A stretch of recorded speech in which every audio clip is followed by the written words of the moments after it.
Hello అండి, hi, welcome back to our channel. ఒంట్లో రక్తం తక్కువగా ఉన్న వాళ్ళు కండరాలు బలం కోసం ఇంట్లో ఉన్న వాటితోనే ఇలా లడ్డు చేయండి. చిన్నవాళ్ళ నుంచి పెద్దవాళ్ళ వరకు ఎవరికైనా బాగా యూజ్ అవుతుంది. రోజుకొకటి చొప్పున ఈ లడ్డు తిన్నారంటే బలంగా తయారవుతారు. అది ఎలా చేసుకుందామో చూసిద్దాం రండి. దానికోసం ముందుగా స్టవ్ ఆన్ చేసుకొని దానిపైన ఒక కడాయి పెట్టి దీంట్లోకి 1 కప్పు పల్లీలు అనేటివి వేసుకోవాలి. ఈ పల్లీలు వేసుకొని ఇవి ఇలా వేయించుకోవాలి. ఇవి మంచిగా చిట్పటని వేగేంత వరకు చూసుకోవాలి, మాడకుండా. ఇవి మంచిగా ఇలా బాగా వేగిన తర్వాత స్టవ్ ఆఫ్ చేసుకొని ఒక ప్లేట్లోకి తీసుకొని పక్కన పెట్టేసుకోవాలి.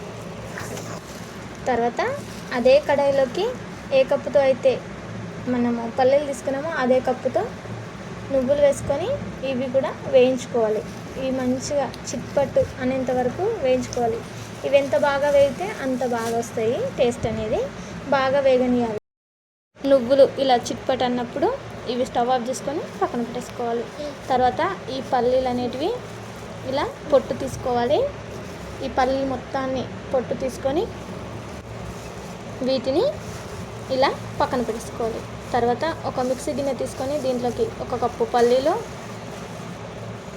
1 కప్పు నువ్వులు, ఒక 5-6 యాలకులు, కప్పు బెల్లం వేసుకొని మిక్సీ పట్టుకోవాలి. నాకు ఇది ఒకసారి తిరగలేదు కాబట్టి నేను 2 సార్లు వేయించుకున్నాను. చూడండి, ఇది నువ్వులు, పల్లీలు, బెల్లం ఉండేసరికి ఆటోమేటిక్గా ఇది గడ్డ కట్టిపోతుంది. నేను ఆల్రెడీ ముందుగానే పట్టింది కాబట్టి ఇది ముందు వచ్చిన దాంట్లో బెల్లం ఎక్కువ అయిపోయి ఇది ముందుగానే గడ్డగా వచ్చింది. తర్వాత ఇలా మొత్తం కలిపేసుకునేసరికి ఇలా వచ్చింది. దీన్ని ఇలా మొత్తం కలిపేసుకొని తర్వాత చేతికి కొంచెం నెయ్యి అప్లై చేసుకొని ఇలా లడ్డులా చుట్టుకోవాలి.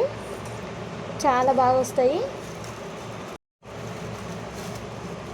ఇలా అనుకుంటే నీట్గా వస్తాయి. చూడండి, మరీ ఎక్కువగా మెత్తగా పట్టుకోవద్దు, కొంచెం బరకగానే పట్టుకోవాలి ఇది మిక్సీ అనేది.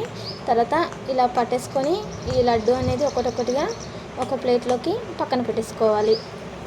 ఇలానే మిగతా పిండి మొత్తాన్ని ఇలా లడ్డూలు చుట్టి ఒక ప్లేట్లోకి ఇలా పెట్టేసుకోవాలి.